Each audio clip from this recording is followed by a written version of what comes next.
and I can't represent myself. I am myself. I'm a Moorish American national. You don't just come in and say, I'm my own country, I'm going to do what I want. So you're going to... This defendant just learned the hard way why disrespecting a judge is never a smart move, especially in their own courtroom. Has already missed 3 separate court appearances, treating the entire process like it's optional, and today it finally catches up with him. What's wild is that the judge actually gave him multiple chances earlier in the case a few months back. You could see the judge trying to be patient, hoping the guy would take things seriously and tame it around, but that grace period is long gone. This time the judge's patience runs out completely, and you can feel it the moment he walks in. From the start it's clear the judge means business, is calm but firm, and when he finally speaks he delivers a dose of reality that he has 3 separate driving suspended charges that were scheduled for jury trial. File 21213ST alleges driving suspended second offense on January 31st, 2021 here in St. Joseph County. File 202073 alleges driving suspended on September 17th here in St. Joseph County. I think there may be a speeding charge with that.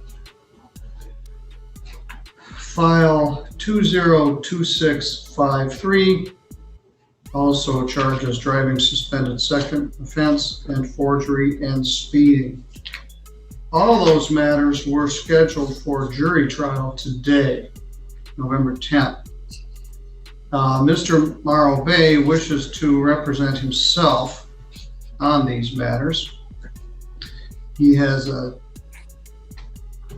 perspective on the Michigan Motor Vehicle Code that disagrees with the state's version of it, but he didn't want an attorney and didn't wish to have representation. He wanted to represent himself in all of these matters. So we treated him like an attorney. We set the matter for a final pretrial to prepare for jury trial. And he didn't show up. So there are presently 3 arrest warrants for Mr. Morrow Bay's arrest for failing to appear for duly scheduled last pretrials about 3 weeks ago. We don't show up on the morning of trial with a basket full of papers and inconvenience 30 to 50 jurors who have to come in and hear your case and several witnesses without preparing for it. So we scheduled a pretrial conference and you didn't show up. So I've called off the jurors for today, and the prosecutor has called off all the witnesses. And there are currently 3 separate warrants for your arrest for failing to appear. But you're here now. I think I was unaware. We sent that to the address that you gave us. And if you're representing yourself, you need to act like you're representing yourself. We sent you duly notice to your Sage Street address in Kalamazoo. The same notice you got for this. I don't live there anymore, and I can't represent myself. I am myself. All right, well, I'm not clairvoyant. I don't know that you moved. So, Mr. McNair, you're driving me crazy. I'm going to put you in the waiting room. You're walking all over the place and flashing the screen and giving me vertigo, and you're sideways and upside down. So I'll be with you in a bit. Don't go away.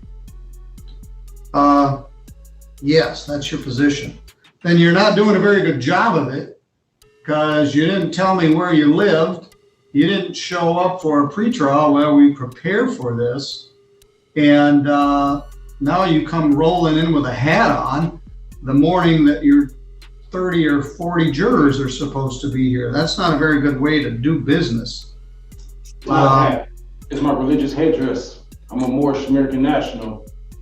Yes, The judge is absolutely justified here watching sovereign citizen defendants stroll into court in hoodies and caps looking like they just rolled out of bed is baffling when you remember what they are facing. This isn't a casual meetup, it's a formal hearing about serious charges. If you're going to ask a judge to take you seriously, a little respect for the courtroom goes a long way. If someone truly believes the court lacks jurisdiction, the sensible choice would be to stay away and contest that. issue through proper channels, not show up and treat the process like a joke. This defendant has already missed 3 previous hearings, so the judge's frustration is entirely understandable. Repeated absences and a dismissive attitude don't inspire sympathy. They undermine any credibility the defendant might have left. Put yourself in the judge's shoes. Time is limited, cases are lined up, and the court's job is to administer justice efficiently. When a person appears to deliberately flout basic courtroom norms while trying to argue legal technicalities, the message it sends is clear: they are not taking the process seriously. In that light, the judge's firm response is less about theatrics and more about maintaining order. All right. Proven jurisdiction to begin with. Ms. Davis is here. I'm still waiting for jurisdiction. On behalf of the prosecutor's office. Ms. Davis, you have any thought on this?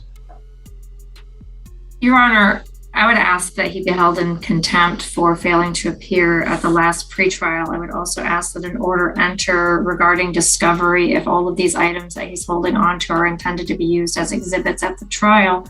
I would like to have copies of those so that we can be prepared. Also, I'd like to have our motion for joinder of the cases heard so we can settle that matter prior to choosing the jury and having another date set. Right in the middle of my busy arraignment morning when I have 14 people waiting to be arraigned, that probably won't work out too good. But it's all on him. He didn't show up. He also got notice of your motion. Mr. Morrow Bay, do you have documents that you were going to present as part of your defense? I mean, I mailed in documents and I never got a response. Well, did you have some? Do you have some you wish to present? So I mailed in an affidavit to you more than once, and this is also my legal notice for my lawful name change, because I put it on the record that I'm a Moorish American national and I'm not American or a U.S. citizen. Excuse me. I'm a man of the land. I'm native to the land. So, so a lot of these rules that that the state of Michigan is creating is not applicable to me. If you're enjoying this kind of courtroom chaos, don't forget to drop a like and hit that subscribe button. It really helps the channel grow and keeps these videos coming. Now let's jump back into the hearing. The court and let the court know since the beginning in a respectful manner. And I have lots of documentation to prove it. All right. I want you to take Mr. Perdue into custody. We're going to execute the 3 bench warrants that are currently out for his arrest for contempt. We'll take him to jail and we'll make an arrangement later to discuss. Are you arresting me right now? Right. Wow. I don't have time to do it now. Thank you. Bye. Mr. Perdue, you're going to jail, the St. Joe County Jail here in St. Joe County, and I'm going to hold on to you in lieu of 3 $1,000 bonds till we can review your contempt and the other things we need to deal with. But if you're going to represent yourself, you need to do it right. You need to show up when you're supposed to show up. You need to follow the rules of evidence and procedure.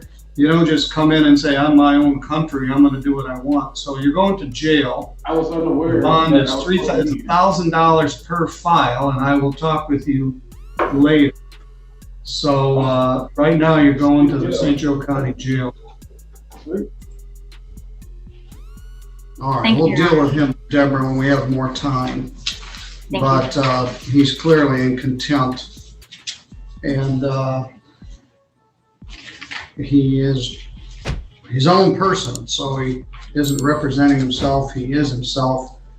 That hearing was honestly one of the most satisfying ones I've seen in a while. This one stood out from the usual chaos because Judge Middleton handled it with absolute precision. He gave the sovereign citizen just enough time to speak, but not enough to let the nonsense take over. And that smart every word that guy said just made things worse for himself. Once the sentencing came around, the moment Judge Middleton calmly picked up the phone and told the sheriff's office to take him into custody. That was pure authority. You could almost feel the S-shift in the courtroom. I mean, the guy had already missed 3 hearings and still showed up thinking he could talk his way out with that living man routine. His whole argument boiled down to, I'm not an